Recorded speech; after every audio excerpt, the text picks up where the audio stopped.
Several college athletes are killed and people are dead after a head-on crash between a pickup and a vehicle carrying members of the University of Southwest men's and women's golf teams from New Mexico.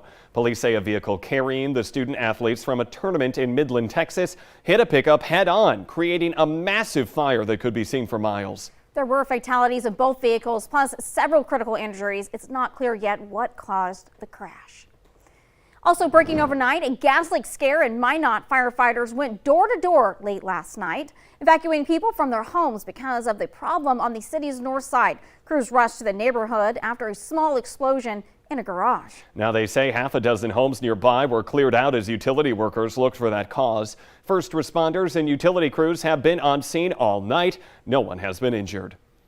It's an unthinkable crime that had a Minnesota police sergeant near tears as she spoke with reporters about it. One woman is dead after being set on fire outside of a St. Paul warehouse. A man is in custody for the murder, and police say he is the ex-boyfriend of the victim. Officers tracked him down near his home in Bloomington, which was on fire as they pulled up. 6:50 now on this Wednesday morning. Let's get a check of your fast track forecast. Waking up to some very warm temperatures out there, Lisa. Yes, temperatures above freezing in a lot of places. So we just kept that melting process going through the overnight hours last night and into this morning. It continues throughout much of the valley. And speaking of melting, it's a little dark. Sun's coming up a little later now. But if you look closely in Devil's Lake on our live sky cam there, you could see some grass exposed now as we've been having some of that melting continuing. And we're likely to see more and more of that as the week goes along, because here's a look at some of our temperatures. We are at 36 in Fargo right now. There are places below freezing. Grand Forks, one of them at 31. And in those areas, I'd be on the lookout for some ice on those roads, that refreeze happening on your sidewalks again overnight. And then Thief River Falls at 36. So that's a place where we're nice and mild. We're at 37 in Bemidji and in Fergus Falls, and in Devil's Lake, just 1 degree above freezing right now. So be aware that it might start to freeze up a little bit there before we start to see those temperatures turn around with the sunrise this morning. Taking a look at our visibility. Now this is becoming a problem up north. Southern Valley, where we're starting, things are looking good. We've got 10 miles, the maximum being reported. But up in Hallock, we're down to 1.5 miles visibility. It's worsened through the show here, through time this morning, and we'll have to keep watching that for potential for worsening before we start to see those temperatures climb and that fog scatter out. And in Grafton, we're at 2.5 miles. So a little more fog in those areas where temperatures have dropped down into that freezing range here to start off today. On the southern end of the valley, it's a different story. You've got some green here indicating that rain, and we may be dealing with a few sprinkles there, but that should be moving on. And we're looking at conditions that will be nice and mild again today. We'll have to watch out for more slushy streets yet again, with temperatures starting out at the bus stop into the 30s, and then heading home, we're going to be into those 40s yet again with some partly cloudy skies. And we're looking at a 7-day planner that just looks fantastic. We'll see temperatures kind of step back slightly, but still be above freezing in Fargo Thursday and Friday. Heading into the weekend, 40s coming up here. It's going to be warm for the spring equinox. Our next chance for a decent round of precipitation will be next week, and we'll be keeping an eye on that for you as we're doing this thawing process. We don't want too much moisture in addition to what's going into the system now. Looking forward to the warmer temperatures. Lisa, thank you. You probably have seen it at a game. You've been fans getting very upset about an official's call, but now an unruly fan is facing criminal charges for allegedly assaulting a referee at a high school basketball game in western Minnesota. Video shows what happened. Watch for the guy on the left of your screen. He's in the baseball cap and the blue t-shirt. The irate fan is now identified as 45-year-old Philip Locken of Detroit Lakes. He is charged with assault and disorderly conduct in connection with an incident at a boys basketball game between Lake Park Audubon and Winnemac on January 13th. The man is seen shouting at the referee and then throws what court records say was a bag of popcorn at him. The referee signals to eject Locken from the gym. That's when Locken also appears to flip off the ref with his middle finger as he starts to leave. But before he walks out, you're going to see it right there. He approaches the ref, and right there it happens. He rips the whistle off of him. The criminal complaint says that Locken had become upset after the ref called a foul on one of the Winnemac players. Well, according to the Lake Park Audubon Superintendent, Locken was not a known member of either the LPA or the Winnemac communities. Court records say also the referee was startled and thought Locken was going to hit him. They also state that Locken told the ref that he was making bad calls all night and that he had had enough of it. Superintendent of both districts filed no trespassing orders. USA Cheer officials are investigating a Fargo cheer gym. Valley News Live received a whistleblower tip suggesting an investigation into 2 men coaching at North Dakota Elite Cheer.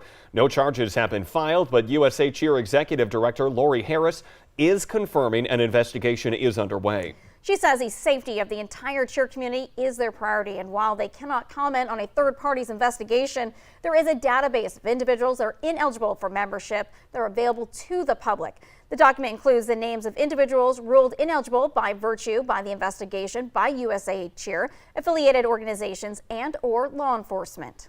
The database does not appear to list any staff members in North Dakota or Minnesota. North Dakota Elite has not yet responded to our request for a comment. The mother of 29-year-old woman from Moorhead is asking for help to find her missing daughter. Larissa Mills, Luther Myers' Social Security checks have not been cashed for 3 months. Her mom is worried that Larissa may have changed her appearance. Larissa also disappeared last March and was found 9 days later. At the time, her mother said Larissa had addiction problems and was a ward of the state. A 50-year-old North Dakota man is accused of having sexual contact with a teenage girl. Hans Gruner of Oaks is charged with gross sexual imposition, corruption of a minor, and contributing to the deprivation or delinquency of a minor. Police say that they were contacted in May of 2021 about the potential abuse of a 17-year-old who she says had an ongoing sexual relationship with her boss. Critics of a bill to legalize sports betting in Minnesota are warning legislators that it could worsen problems gambling and also favor tribes over other gaming interests. The Joint Religious Legislative Coalition told a House committee yesterday that Minnesotans need to be educated on the risks. The bill would allow in-person sports wagering at casinos and authorizes tribes to issue licenses to mobile gaming operators. Bill sponsors say the tax rate on sports betting revenue would be as low as possible to encourage bettors to abandon their illicit gambling. At least 30 states have already legalized sports gambling. Ukraine President Volodymyr Zelensky is set to address Congress over video this morning. He is expected to call for more fighter jets and a no-fly zone over Ukraine to counter the Russian air assault. The Biden administration has said a no-fly zone could escalate that conflict with Russia. President Joe Biden is getting ready to meet with NATO leaders in Europe. He is heading to NATO summit in Brussels on March 24th. Details of what exactly will take place are still being finalized. The White House is unknown at this time if there are plans for President Biden to travel to Poland or meet with Ukrainian President Volodymyr Zelensky. Experts are warning that travelers need to get ready to pay more for that flight headed out of town. The Valley Today's JC Dodd joins us live to break down what you need to know before booking your next trip.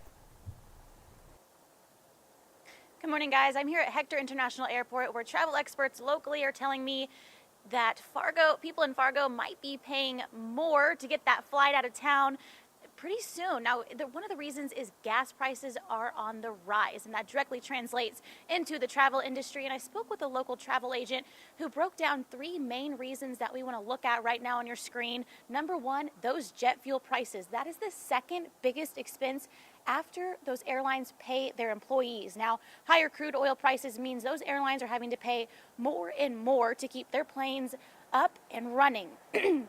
Second are staffing shortages, those that continue to cause major problems for all of those airlines, from pilots to ground crews. There's not enough workers, and that translates to fewer and fewer flights taking off on a daily basis. And lastly, spring break for many is this week, and the Moorhead travel agent tells me that there's more and more locals booking flights and getting out of town, traveling more, and experts are warning that this summer could be the busiest travel season ever. Now, what do you do if you want to try and save money as these expenses keep going up?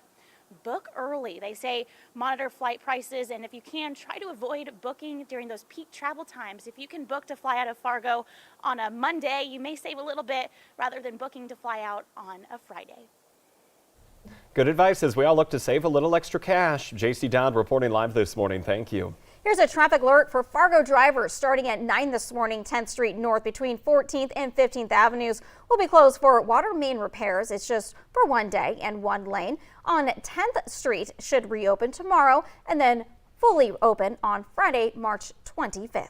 A Minnesota native is this year's winner of the greatest sled dog race on the planet. 42-year-old Brent Sass won the Iditarod race in Alaska, crossing that finish line just before 6 o'clock yesterday morning. Well, he's a native of Excelsior, Minnesota, but he moved to Alaska back in 1998 to ski for the University of Alaska at Fairbanks. Sass now works as a wilderness guide. Put a White House tour back on your D.C. itinerary after more than a 14-month hiatus due to the coronavirus. Public tours will resume next month. Tours of the Executive Mansion were suspended indefinitely by President Biden when he took office. The free tours must be requested through a congressional office, and they will continue Friday and Saturday mornings. That's starting April 15th. The White House says it will monitor COVID-19 cases and CDC recommendations, and it may adjust the availability of those public tours.